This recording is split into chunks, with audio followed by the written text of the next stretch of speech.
সম্মানিত দিনী ভাই ও বোন, জোহরের 4 রাকাত সুন্নত নামাজ পড়ে একটি জিকির করিলে আল্লাহ তাআলার আরশে আজিম পর্যন্ত কাঁপতে থাকেন এবং তার জন্য দোয়া করতে থাকেন। যতক্ষণ না তার দোয়াকে কবুল করা হয় ততক্ষণ পর্যন্ত কাঁপতে থাকেন আর দোয়া করতেই থাকেন। সুবহানাল্লাহ। সম্মানিত দিনী ভাই ও বোন, আল্লাহ তাআলার আরশে আজিমের ভিতরে একটি বিশেষ নূরের খুঁটি রয়েছে। যখন কোনো বান্দা এই জিকিরের আওয়াজ দেয়, এই জিকিরের আওয়াজ সঙ্গে সঙ্গে আল্লাহ তাআলার আরশে আজিমে গিয়ে ধাক্কা লাগে, যার কারণে আল্লাহ তাআলার আরশে আজিমের ভিতরে থাকা সেই বিশেষ নূরের খুঁটিটি কাঁপতে থাকে। সুবহানাল্লাহ। আল্লাহ তাআলা খুঁটির এই অবস্থা দেখে খুঁটিকে জিজ্ঞেস করে, হে খুঁটি, তুমি কাঁপো কেন? খুঁটি বলে, হে আল্লাহ, আপনার এক বান্দা, আপনার এক বান্দি দুনিয়ায় বসে এই জিকিরটি পাঠ করেছে, যার কারণে আমি কাঁপছি। সুবহানাল্লাহ। আল্লাহ তাআলা সঙ্গে সঙ্গে খুঁটিকে বলেন, হে খুঁটি, তুমি তোমার কাঁপাকে বন্ধ করে দাও। খুঁটি বলে, হে আল্লাহ, আমি আমার কাঁপাকে বন্ধ করতে পারবো না ততক্ষণ পর্যন্ত না যতক্ষণ পর্যন্ত আপনি তাকে ক্ষমা করে দিবেন। সুবহানাল্লাহ। সম্মানিত দিনী ভাই ও বোন, এই জিকির এমন একটি জিকির, যেই জিকির একবার করিলে আসমানের সমস্ত দরজা খুলে যায়, আল্লাহ তাআলার আরশে আজিমের সমস্ত পর্দা উঠে যায়। এই জিকিরের আমল করে কোনো দোয়া করা হলে সাথে সাথে সেই দোয়া কবুল আর মঞ্জুর হয়ে যায়। সুবহানাল্লাহ। সম্মানিত দিনী ভাই ও বোন, অনেকে আছেন অভাবগ্রস্ত, অনেকে ঋণগ্রস্ত, লক্ষ লক্ষ কোটি কোটি টাকা ঋণ করে ফেলেছেন, অনেক চেষ্টা করছেন কিন্তু কোনোভাবেই আপনার ঋণ পরিশোধ হচ্ছে না। আমি বলবো এই ছোট্ট জিকিরের আমলটি করুন, আল্লাহ তাআলা কুদরতিভাবে আপনার সমস্ত ঋণকে পরিশোধ করে দিবেন। সুবহানাল্লাহ। সকল প্রকার অভাব, অনটন, দুঃখ, কষ্ট, পেরেশানি, দুশ্চিন্তা দূর করে আল্লাহ তাআলা আপনার রিজিকের পথকে প্রশস্ত করে দিবেন, আপনার রিজিকের মধ্যে প্রাচুর্য দান করিবেন। সুবহানাল্লাহ। সম্মানিত দিনী ভাই ও বোন, অনেকে আছেন যেই দিকেই যান শুধু ব্যর্থ হয়ে যান, কোনোভাবে আপনার উন্নতি হয় না, আপনি সফল হতে পারেন না। আমি বলবো এই ছোট্ট আমলটি করুন। আপনি যেদিকেই যাবেন, যে কাজেই হাত দিবেন, আল্লাহ তাআলা সেখান থেকে আপনার জন্য কল্যাণ দান করিবেন, সেখানেই আপনাকে সফল করে দিবেন। সুবহানাল্লাহ। সম্মানিত দিনী ভাই ও বোন, অনেকে অনেক রকম সমস্যায় জর্জরিত হয়ে আছেন, অনেকে বেকার বসে আছেন, চাকরির সন্ধানে চাকরি খুঁজছেন কিন্তু কোনোভাবেই আপনার চাকরি হচ্ছে না। আমি বলবো এই ছোট্ট আমলটি করুন, আল্লাহ তাআলা অতি দ্রুত আপনাকে চাকরির ব্যবস্থা করে দিবেন। যারা বিদেশ যাওয়ার জন্য ভিসা খুঁজছেন, ভালো ভিসা পাচ্ছেন না, আমি বলবো এই ছোট্ট আমলটি করুন, আল্লাহ তাআলা কুদরতিভাবে আপনাকে উন্নত মানের ভালো ভিসার ব্যবস্থা করে দিবেন, যেটা আপনার জন্য অত্যন্ত উপকারী হবে। আপনি কখনো কল্পনাও করতে পারেননি এমনভাবে আল্লাহ তাআলা ব্যবস্থা করে দিবেন। সুবহানাল্লাহ। সম্মানিত দিনী ভাই ও বোন, অনেকেই আছেন যাদের সন্তানাদি হয় না, অনেক ডাক্তার দেখিয়েছেন, অনেক কবিরাজ দেখিয়েছেন, বিভিন্ন রকমের চিকিৎসা নিয়েছেন, অনেক আমল করেছেন, অনেক দোয়াও করেছেন, কিন্তু কোনোভাবে আপনার সন্তান হচ্ছে না, আপনি হতাশ হয়ে গিয়েছেন। আমি বলবো হতাশ না হয়ে এই ছোট্ট আমলটি করুন, আল্লাহ তাআলা অবশ্যই আপনাকে সন্তান দান করিবেন। শুধু যে সন্তান দান করিবেন বিষয়টি এমন না, আল্লাহ তাআলা আপনাকে নেককার সলিহিন সন্তান দান করিবেন, যেই সন্তান আপনার জন্য দুনিয়া ও আখিরাতে কল্যাণকর হবে। সুবহানাল্লাহ। সম্মানিত দিনী ভাই ও বোন, এই ছোট্ট আমলটি যদি করতে পারেন, আপনার যে কোনো সমস্যার সমাধান হয়ে যাবে ইনশাআল্লাহ। এই ছোট্ট আমলটি কিভাবে করিবেন, কখন করিবেন, প্রত্যেকটি বিষয় আপনাদেরকে সুস্পষ্টভাবে বলে দিব, সকলেই গভীর মনোযোগ দিয়ে শুনবেন। সম্মানিত দিনী ভাই ও বোন, জোহরের আজান হওয়ার সঙ্গে সঙ্গে উত্তম রূপে ওযু করিবেন।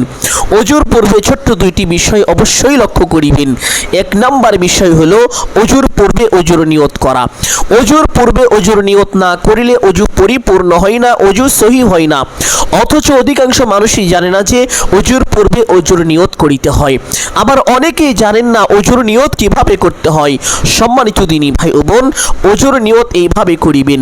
ওযুর পূর্বে আপনি আপনার মনে মনে সংকল্পনা করিবেন ধারণা করিবেন যে এখন আমি আল্লাহ তাআলার সন্তুষ্টির জন্য ওযু করছি, তাহলেই আপনার ওযুর নিয়ত হয়ে যাবে। অতঃপর বিসমিল্লাহির রহমানির রহিম পাঠ করে ওযু আরম্ভ করিবেন। ওযুর প্রত্যেকটি অঙ্গ প্রত্যঙ্গ খুব মনোযোগ সহকারে ধৌত করিবেন এবং ওযুর সময় অনর্থক কথাবার্তা থেকে বিরত থাকবেন। অনেক সময় কথাবার্তার কারণে ওযুতে ভুল হয়ে যায়। সম্মানিত দিনী ভাই ও বোন, ওযুর 4টি ফরজ রয়েছে। এই 4টি ফরজ আপনাকে পুঙ্খানুভাবে আদায় করিতে হবে। এই 4 ফরজের কোনো একটি ফরজ যদি ব্যতিক্রম হয়ে যায় তাহলে আপনার সমস্ত ওযু বাতিল হয়ে যাবে, নষ্ট হয়ে যাবে। এই জন্য অবশ্যই ধ্যান খেয়াল নিয়ে ওযু করবেন। ওযু শেষ করে আপনার ডান হাতের শাহাদাত আঙ্গুলটি আসমানের দিকে সোজা করে দিয়ে একটি ছোট্ট কালিমা যদি পাঠ করিতে পারেন, আল্লাহ নবী সাল্লাল্লাহু আলাইহি ওয়াসাল্লাম বলেছেন, আল্লাহ তাআলা আপনার জন্য জান্নাতের 8টি দরজা খুলে দিবেন। আপনি জান্নাতের যে দরজা দিয়ে ইচ্ছে সেই দরজা দিয়ে সসম্মানে বিনা হিসাবে জান্নাতে প্রবেশ করতে পারবেন। সুবহানাল্লাহ। সম্মানিত দিনী ভাই ও বোন, আপনি যদি চান আপনার জান্নাতে যাওয়ার পথ অতি সহজ হোক, সুগম হোক, তাহলে অবশ্যই প্রত্যেক ওযুর পরে এই ছোট্ট কালিমাটি একবার এইভাবে পাঠ করিবেন, আশহাদু আল্লা ইলাহা ইল্লাল্লাহু ওয়াহদাহু লা শারীকা লাহ ওয়া আশহাদু আন্না মুহাম্মাদান আবদুহু ওয়া রাসূলুহু। এই কালিমার নাম হলো কালিমায়ে শাহাদাত। এই কালিমাটির একটি চমৎকার অর্থ রয়েছে। অর্থটি হলো, আমি সাক্ষ্য দিতেছি যে আল্লাহ তাআলা ব্যতীত ইবাদতের উপযুক্ত আর কেহ নেই। আমি আরো সাক্ষ্য দিতেছি যে হযরত মুহাম্মদ মুস্তাফা সাল্লাল্লাহু আলাইহি ওয়াসাল্লাম আল্লাহ তাআলার বান্দা ও রাসূল। সুবহানাল্লাহ। এইভাবে যেই ব্যক্তি আল্লাহ তাআলাকে সাক্ষ্য দিবে, আল্লাহ তাআলা ওই ব্যক্তির উপরে অঝর ধারায় বৃষ্টির মতো রহমত নাজিল করবেন। সুবহানাল্লাহ। তাহলে ওযুর পরে এই ছোট্ট কালিমাটি একবার অবশ্যই পাঠ করিবেন। সম্মানিত দিনী ভাই ও বোন, আল্লাহ তাআলা 8 শ্রেণীর মানুষের জন্য জান্নাতে 8টি গেট নির্মাণ করেছেন। এক এক শ্রেণীর মানুষ এক এক গেট দিয়েই প্রবেশ করবে। তারা চাইলেও অন্য কোনো গেট দিয়ে প্রবেশ করতে পারবে না। কিন্তু এমন এক শ্রেণীর মানুষ আছে যেই শ্রেণীর মানুষের জন্য আল্লাহ তাআলা জান্নাতের সমস্ত গেট খুলে দিবেন। ওই শ্রেণীর মানুষ জান্নাতের যেই গেট দিয়ে ইচ্ছে সেই গেট দিয়েই সসম্মানে বিনা হিসাবে জান্নাতে প্রবেশ করতে পারবে, তার জন্য কোনো বাধাই থাকবে না। সুবহানাল্লাহ। আর সেই শ্রেণীর মানুষ হলো যারা ওযুর পরে কালিমায়ে শাহাদাত এইভাবে পাঠ করে। আল্লাহ নবী সাল্লাল্লাহু আলাইহি ওয়াসাল্লাম পবিত্র হাদিসের মধ্যে এই কথাটি উল্লেখ করেছেন। এই জন্য আপনি যখনই ওযু করবেন, ওযু শেষ করে সঙ্গে সঙ্গে একবার কালিমায়ে শাহাদাত পাঠ করে নেবেন। সম্মানিত দিনী ভাই ও বোন, কালিমায়ে শাহাদাত পাঠ করা শেষ করে একটি পবিত্র স্থানে চলে যাবেন। গিয়ে জোহরের 4 রাকাত সুন্নতে মুআক্কাদা আদায় করিবেন। জোহরের 4 রাকাত সুন্নতে মুআক্কাদা আদায় করার পরে এবং জোহরের 4 রাকাত ফরজ নামাজ পড়ার পূর্বে এই মধ্যবর্তী সময়ের ভিতরে এই আমলটি করবেন। সম্মানিত দিনী ভাই ও বোন, জোহরের 4 রাকাত সুন্নতে মুআক্কাদা যে স্থানে আদায় করবেন সেই স্থানে বসবেন।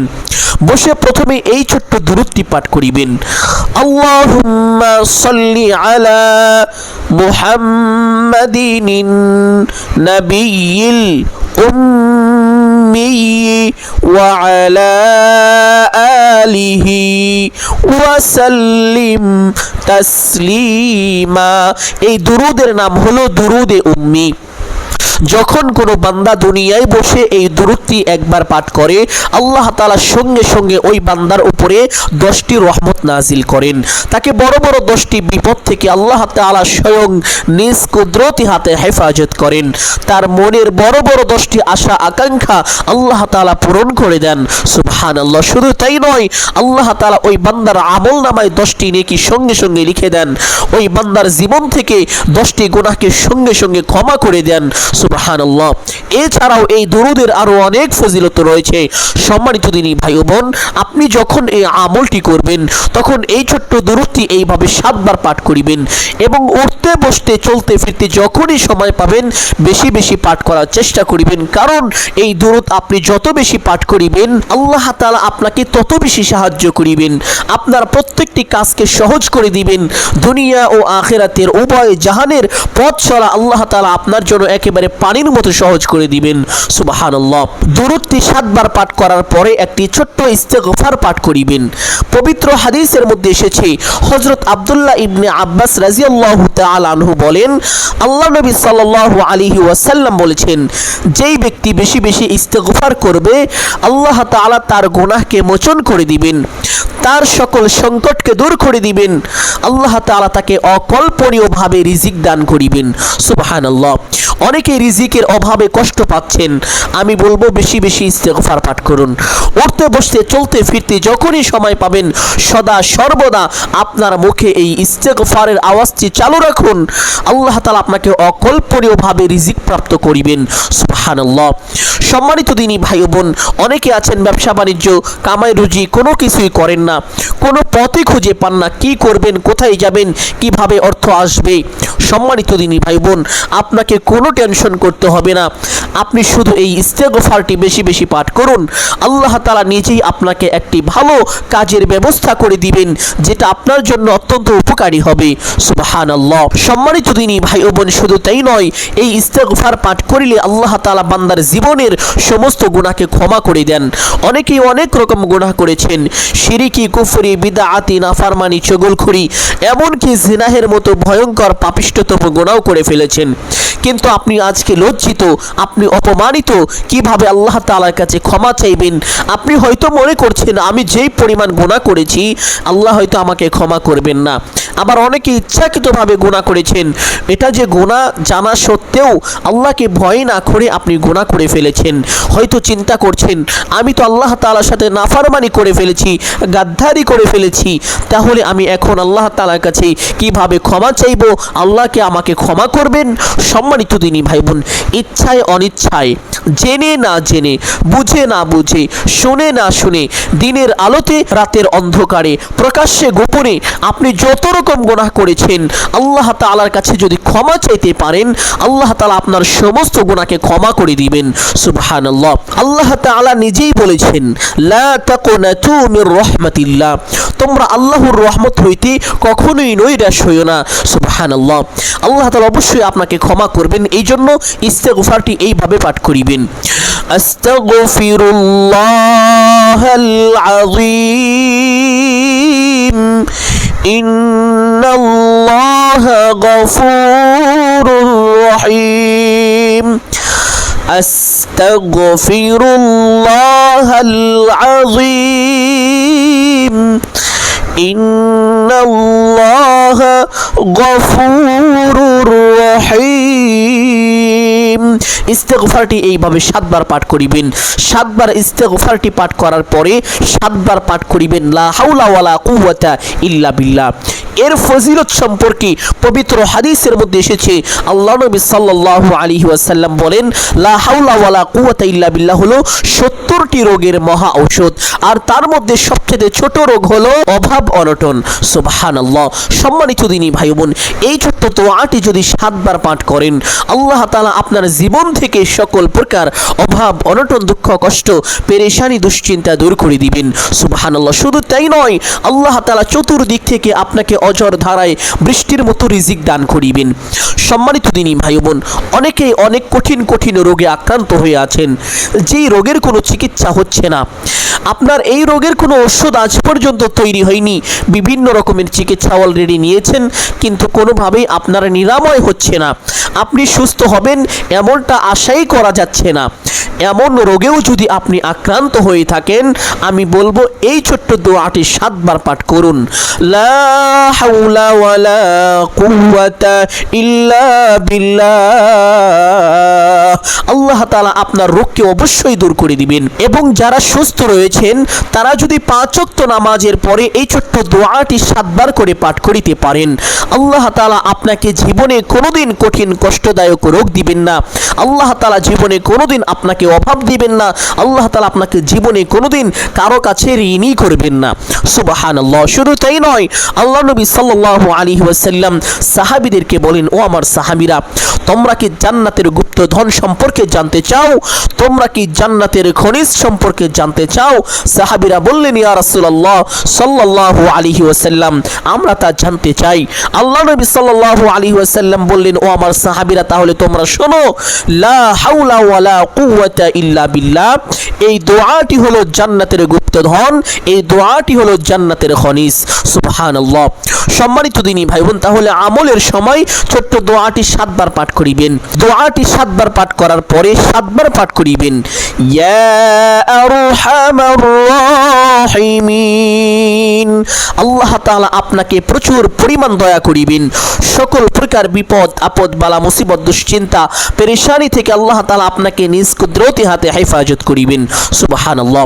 এই ছোট্ট দোয়াটি 7 বার পাঠ করার পরে 7 বার আল্লাহ তাআলার পবিত্র সিফাতি নামের জিকির করিবেন এইভাবে, ইয়া রাজ্জাকু যুল কুওয়াতিল মাতিন। এখানে আল্লাহ তাআলার এমন একটি নাম রয়েছে যেই নামের অর্থই হলো রিজিক দাতা। সুবহানাল্লাহ। ইয়া রাজ্জাকু, হে আল্লাহ আপনি রিজিক দাতা। আপনি যদি এইভাবে এই ছোট্ট 2টি নাম ধরে ধরে আল্লাহকে এইভাবে 7 বার ডাকেন, ইয়া রাজ্জাকু যুল কুওয়াতিল মাতিন, আল্লাহ তাআলা সঙ্গে সঙ্গে আপনার জন্য সমস্ত রিজিকের দরজাগুলো খুলে দিবেন। আপনি যখন যা চাইবেন আল্লাহ তাআলা সঙ্গে সঙ্গে আপনাকে তখন তাই দান করে দিবেন। সুবহানাল্লাহ। সম্মানিত দিনী ভাই বোন, এই 2টি নামের জিকির 7 বার করার পরে আরেকটি নামের জিকির করিবেন, যেই নামের জিকির করিলে আসমানের সমস্ত দরজা খুলে যায়, আল্লাহ তাআলার আরশে আজিমের সমস্ত পর্দা উঠে যায়। যেই নামের জিকির করে কোনো দোয়া করা হলে সাথে সাথে সেই দোয়া কবুল আর মঞ্জুর হয়ে যায়।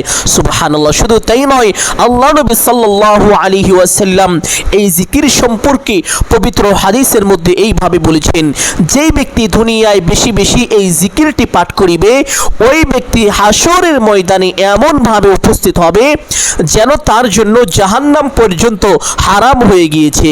সুবহানাল্লাহ। আরেক হাদিসের মধ্যে আল্লাহ নবী সাল্লাল্লাহু আলাইহি ওয়াসাল্লাম বলেন, যেই ব্যক্তি দুনিয়ায় বেশি বেশি এই জিকিরটি পাঠ করিবে, মৃত্যুর সময় তার কালিমা নসিব হবে।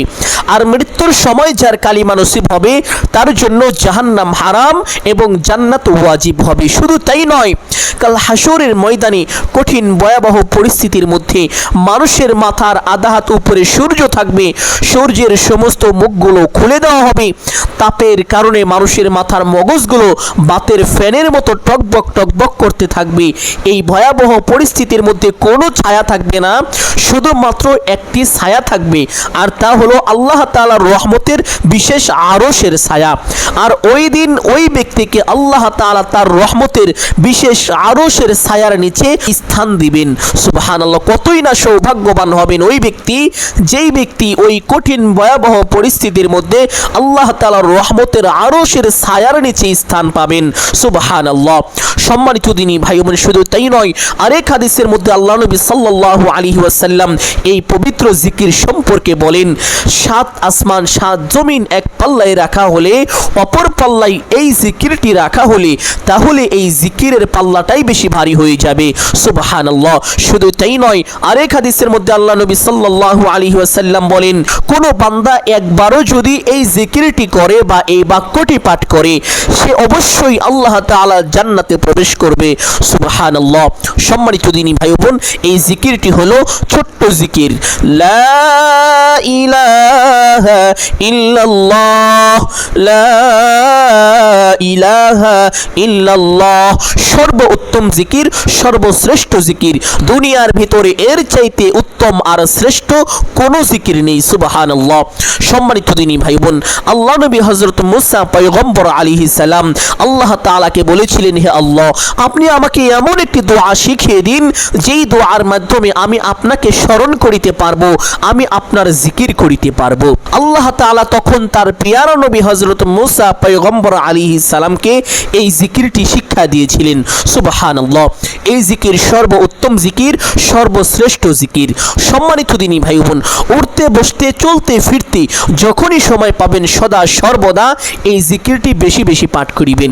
আমলের সময় এইভাবে 99 বার পাঠ করিবেন, লা ইলাহা ইল্লাল্লাহ ইল্লাল্লাহ, লা ইলাহা ইল্লাল্লাহ। অতঃপর একবার পাঠ করিবেন লা ইলাহা ইল্লাল্লাহু মুহাম্মাদুর রাসূলুল্লাহ। এইভাবে জিকিরটি পাঠ করার পরে দুরূদে ইব্রাহিম একবার এইভাবে পাঠ করিবেন, আল্লাহুম্মা সাল্লি আলা মুহাম্মাদি ওয়া আলা আলি মুহাম্মাদ কামা সাল্লাইতা আলা ইব্রাহিম ওয়া আলা আলি ইব্রাহিম ইন্নাকা হামিদুম মাজিদ। আল্লাহুম্মা বারিক আলা মুহাম্মাদি ওয়া আলা আলি মুহাম্মাদ কামা বারাকতা আলা ইব্রাহিম ওয়া আলা আলি ইব্রাহিম ইন্নাকা হামিদুম মাজিদ। অতঃপর দোয়া মোনাজাত করিবেন। এখন আপনি যা চাইবেন তাই পাবেন, এই জন্য বেশি বেশি চাওয়ার চেষ্টা করিবেন। এইভাবে দোয়া মোনাজাত শুরু করিবেন। আলহামদুলিল্লাহি রাব্বিল আলামিন ওয়াসসালাতু ওয়াসসালামু আলা সাইয়্যিদিল আম্বিয়াই ওয়াল মুরসালিন। অতঃপর আপনার যাহা কিছু প্রয়োজন সমস্ত কিছু আল্লাহ তাআলার কাছে চাইবেন। চাওয়া শেষ করে একবার বলবেন, হে আল্লাহ, আপনার হাবিবের উসিলা করে আমার দোয়া মোনাজাত কবুল আর মঞ্জুর করে নিন। অতঃপর বলবেন আমিন আমিন আমিন বিরহমাতিকা ইয়া আরহামার রাহিমিন। এইভাবে দোয়া মোনাজাত শেষ করে সঙ্গে সঙ্গে একবার পড়বেন সাল্লাল্লাহু আলাইহি ওয়াসাল্লাম। সাথে সাথে আপনার দোয়া আল্লাহ তাআলার আরশে আজিমে পৌঁছে যাবে, দোয়া কবুল আর মঞ্জুর হয়ে যাবে। সুবহানাল্লাহ। এইভাবে কোনো ব্যক্তি যদি এই আমলটি করতে পারে, তার জীবন থেকে আল্লাহ তাআলা সকল প্রকার অভাব অনটন বিপদ আপদ বালা মুসিবত দুঃখ কষ্ট পেরেশানি দুশ্চিন্তা দূর করে দিবেন। এবং সে যদি পাহাড় সমান ঋণগ্রস্ত হয়ে থাকে তবুও নিজ কুদরতি হাতে আল্লাহ তাআলা তার সমস্ত ঋণকে পরিশোধ করে দিবেন। সুবহানাল্লাহ। সম্মানিত দিনী ভাই বোন, আমি আশা করছি আজকের এই আমলটি আপনাদের জন্য খুব বেশি গুরুত্বপূর্ণ এবং উপকারী ছিল। অতএব সকলকে বলবো সদকায়ে জারিয়ার উদ্দেশ্যে কমপক্ষে একটি হলেও শেয়ার করে দিবেন। যদি আলোচনাটি ভালো লাগে একটি লাইক করবেন, কমেন্টে আমিন বলে দোয়ায় শরীক থাকবেন। যারা এই চ্যানেলের নতুন দর্শক রয়েছেন চেষ্টা করিবেন চ্যানেলটি সাবস্ক্রাইব করে রাখার জন্য। সকলের জন্য অন্তর থেকে দোয়া করি আল্লাহ তাআলা সকলকে ভালো রাখুন, সুস্থ রাখুন, জানে মালে কামাই রুজিতে প্রচুর পরিমাণ বরকত দান করুন। সকলেই বলি আমিন সুম্মা আমিন। আসসালামু আলাইকুম ওয়া রাহমাতুল্লাহি ওয়া বারাকাতুহু।